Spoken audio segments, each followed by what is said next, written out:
ഞങ്ങളുടെ സംഗീത മത്സരത്തിൽ ഏറ്റവും നല്ല ഗായകനായി പ്രദീപ് നമ്പ്യാർ തിരഞ്ഞെടുക്കപ്പെട്ടിരിക്കുന്നു. കടമക്കുടി മെമ്മോറിയൽ മൊമെന്റോയും ക്യാഷ് അവാർഡും സ്വീകരിക്കുന്നതിനായി പ്രദീപ് നമ്പ്യാരെ വേദിയിലേക്ക് ക്ഷണിക്കുന്നു.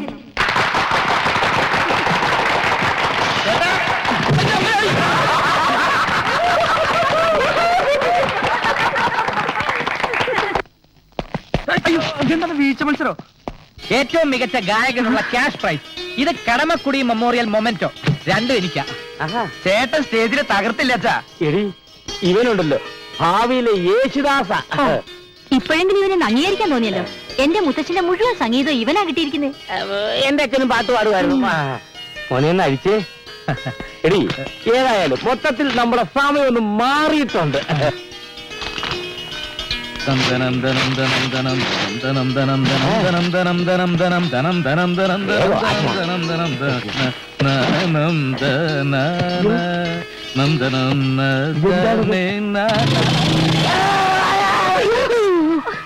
കുടുംബം മുടിക്കാൻ ജനിച്ചാനേ നീ ഇത് സന്തോഷത്തോടെയാണോ സ്വീകരിച്ചത്? ഒന്നാം സമ്മാനമായിട്ട് തരുമ്പോ പിന്നെ ഇത് കരഞ്ഞോണ്ട് വാങ്ങിക്കാൻ പറ്റും അമ്മേ? പാട്ടുപാടി സ്റ്റേജ് പൊളിച്ചുകൊണ്ടുവന്ന സമ്മാനം കണ്ടില്ലേ? അവന്റെ അമ്മായിപ്പന്റെ കടമക്കൂടി നീ ഒരു കാലത്ത് ഗുണം പിടിക്കത്തില്ലടാ. അപ്പൊ വെറുതെ അല്ല വരുന്ന വഴിക്ക് ബൈക്ക് ചീത്തയായത്. എന്നാ പിടിച്ചേ. ഈ എണ്ണം കെട്ട സാധനം കൊണ്ട് നീ ഇപ്പൊ ഇവിടുന്ന് ഇറങ്ങണം. വരുന്നൊക്കെ ഒറ്റക്കിന് അനുഭവിച്ചാ മതി. ഈ പണ്ടാരമാണ് സമ്മാനം എന്ന് ഞാൻ അറിഞ്ഞോ? ഇത് അച്ചാപിള്ള നമുക്കിട്ട് മറുപാര പണിഞ്ഞതാ. ഒന്നും പറയണ്ട, ഇറങ്ങിക്കോ. നിനക്ക് ചെലവിനുള്ള കാശ് മാസാമാസം ഞാൻ പെരുവഴിയിലേക്ക് അയച്ചു തന്നേക്കാം. പോടാ. അമ്മേ അനിയ, അച്ഛൻ പറഞ്ഞത് കേട്ടില്ലേ? പോ. അയ്യോ, നിന്റെ അപ്പൂപ്പന്റെ ഒരു സംഗീത പാരമ്പര്യം. ഓട് ചെമ്പ് പിച്ചള പഴയ അലൂമിനിയം പാത്രങ്ങൾ കൊടുക്കാനുണ്ടോ? ഓട് ചെമ്പ് പിച്ചള പഴയ അലൂമിനിയം പാത്രങ്ങൾ കൊടുക്കാനുണ്ടോ? വാ.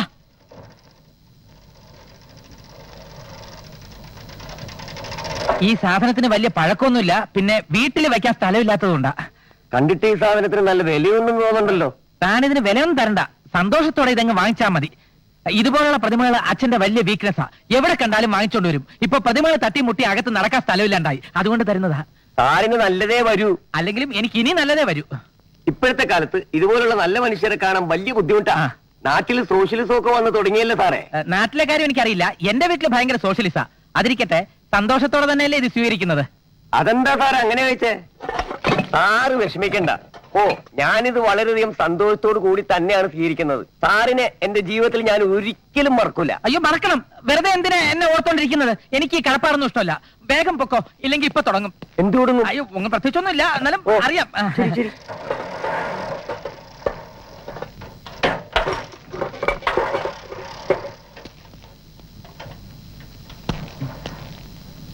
അയ്യോ, മോൻ എന്താ പുറത്ത് നിൽക്കുന്നേ? അകത്തോട്ട് വാ. വാ ചേട്ടാ, നമുക്ക് അകത്തേക്ക് പോവാം. ഇത്രയും സ്നേഹമുള്ള അച്ഛനെയും അനിയനെയും കിട്ടിയത് എന്റെ ഭാഗ്യമാണമ്മേ. എന്താണ് നോക്കിയിരിക്കുന്നത്? കൊച്ചുകളെ കഴിക്കാൻ കൊടുക്കടി. ഭാവിയിലെ യേശുദാസ് അല്ലേ? വാ. അകത്തോട്ട് കേറ്. പാവം ആക്രി. അവനിന്ന് മാക്രി ആയത് തന്നെ. കിട്ടിപ്പോയി നല്ലൊരു സാധനം കിട്ടിപ്പോയി.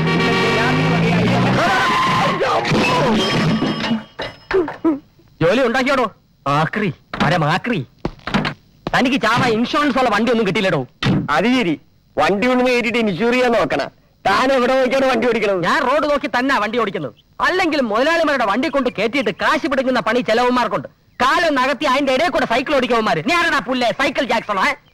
തെണ്ടിത്തരം കാണിച്ചിട്ട് തെരുവ് പറ്റിയ പോലെ കുറയ്ക്കുന്നതാ പട്ടി. കേട്ടോ, മുതലാളിയുടെ ഇഷ്ട ജന്തുവിന്റെ പേര് ഇയാൾ എന്നെ വിളിച്ചു. നമ്മളെക്കാൾ നന്ദിയും സ്നേഹമുള്ള ജീവികളാണ് അവറ്റകൾ. ഓവനകുട്ട, പട്ടിയിൽ നിന്ന് ഇയാൾ വിളിച്ചതിന് ഇയാൾക്കൊരു ഷേക്ക് ഹാൻഡ് കൊടുക്കും. നമ്മളൊക്കെ മനുഷ്യരല്ലേ, പട്ടിയുടെ ബുദ്ധിയിലും കാണിക്കണ്ടേ? പ്ലീസ് കൊടുക്കൂ ഷേക്ക് ഹാൻഡ്. പണ്ടാരുടെ ന്യൂമാർക്ക് ഭ്രാന്തട്ടാണ്.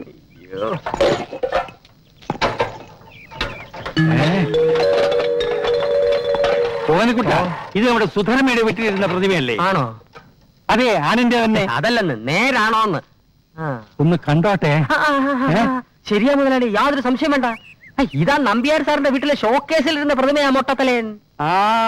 അപ്പോ ഇതും ഓട്ടിച്ചോണ്ട് വരുന്ന വഴി വെപ്രാളത്തിന് കാറിന്റെ മുമ്പിലൊക്കെ വീണു അല്ലേ? തോന്നിയാസം പറയരുത്. ഒരു ചെറുപ്പക്കാരൻ ഫ്രീ ആയിട്ട് വളരെയധികം സന്തോഷത്തോടെ തന്നത്. സംശയം ഉണ്ടെങ്കിൽ എന്നോട് വാ, ഞാൻ കാണിച്ചു തരാം. ഒരു സംശയമില്ല, ഓട്ടിച്ച് തന്നെ. ഓമനക്കുട്ട ഇടുക്കണ പ്രതിമ കൊടുക്കണാടി.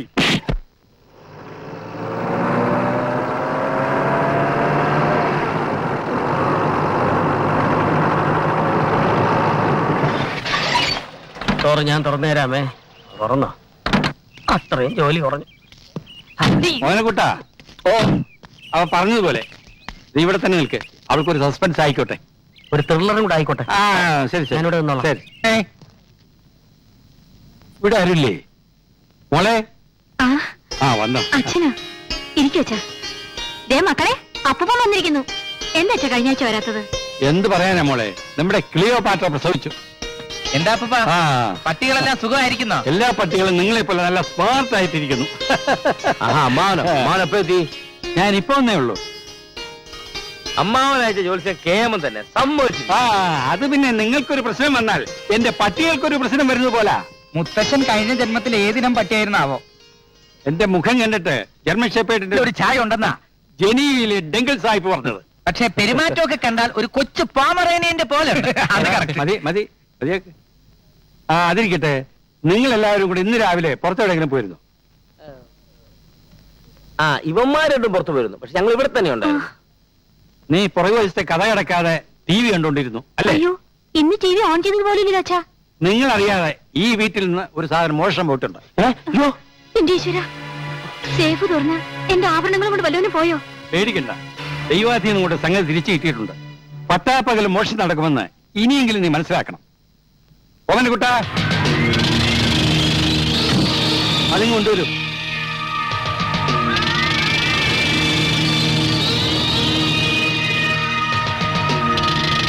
അയ്യോ എന്റെ അമ്മേ, ഇതാണോ? അയ്യോ.